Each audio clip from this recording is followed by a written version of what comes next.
Quello che vedi è Florian Wellbrook, l'attuale detentore del record del mondo sui 1500 stile, nonché oro olimpico a Tokyo nella 10 km in acque libere. Guarda come nuota, è veramente uno spettacolo, resterei ore ad osservarlo e ad analizzarlo.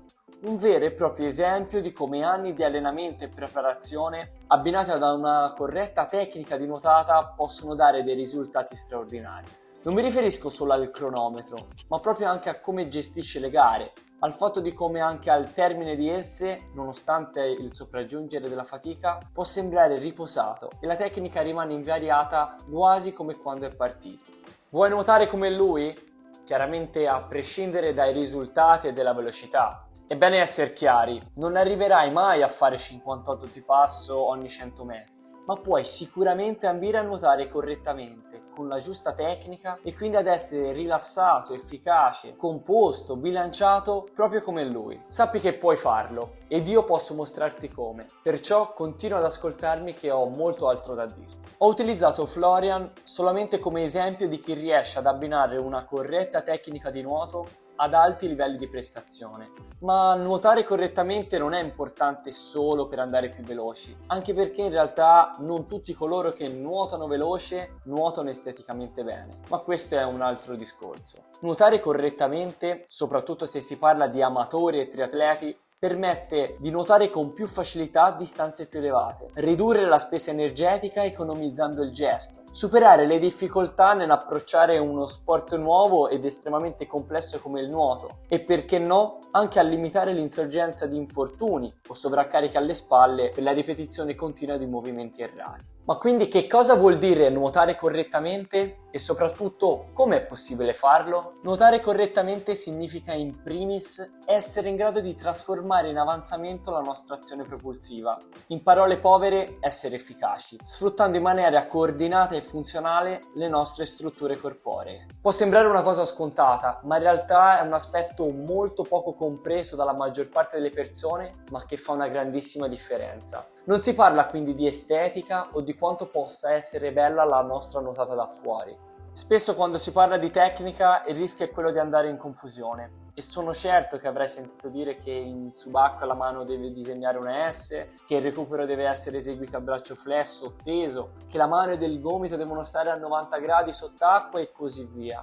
Il nuoto però non consiste di gesti perfetti o di modelli teorici da riprodurre alla lettera, piuttosto si basa nell'essere a proprio agio nell'acqua con corpo e mente, interconnessi in ogni singolo allenamento o istante di gara, per cercare di perfezionare continuamente ogni gesto in ogni singolo istante. La tecnica è infatti il cuore del nuoto, di gran lunga l'aspetto più importante. Ed una volta sviluppato un corretto modo di nuotare, i rapporti cambieranno e l'allenamento entrerà in una dimensione superiore. Ma prima, se necessario, bisogna tornare alle basi e quindi costruire o revisionare le fondamenta. Succede spesso infatti di vedere molti atleti lasciare deteriorare la loro tecnica affaticandosi prima di raggiungere il loro massimo, o peggio ancora atleti che rinunciano completamente alla tecnica combattendo letteralmente contro l'acqua solo per inseguire in qualche modo gli obiettivi di tempo prefissati. Quindi per arrivare ad un livello superiore, per sbloccare e vedere i risultati anche del potenziale metabolico,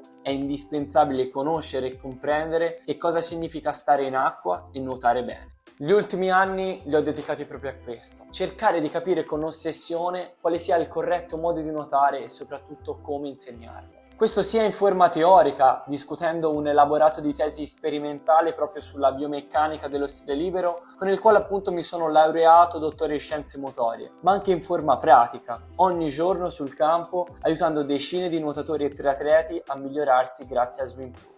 Esistono delle caratteristiche che ogni bravo nuotatore ha e che utilizza in tutti gli stili per essere efficiente e veloce. Sono quegli aspetti sui quali concentrarsi per migliorare ed evitare di cadere ben presto in quello che in moltissimi nuotatori sperimentano, ovvero lo stallo della prestazione, a prescindere dagli sforzi profusi durante gli allenamenti in piscina. Queste 4 caratteristiche fondamentali sono le stesse che insegniamo ad ogni nostro allievo che inizia un percorso all'interno di SwimProof per migliorare la propria tecnica di nuotata. E se anche tu vuoi capire se nuoti seguendo queste 4 caratteristiche, ti invito a cliccare il link in descrizione per avere la possibilità di accedere ai nostri servizi, tra cui anche una videoanalisi biomeccanica della tua nuotata. Oggi però voglio concentrarmi sulla caratteristica a mio avviso più importante per il nuotatore, ovvero la senso-percezione. In acqua la propriocezione, ovvero la capacità di percepire e raccogliere tutte le informazioni interne ed esterne al nostro corpo,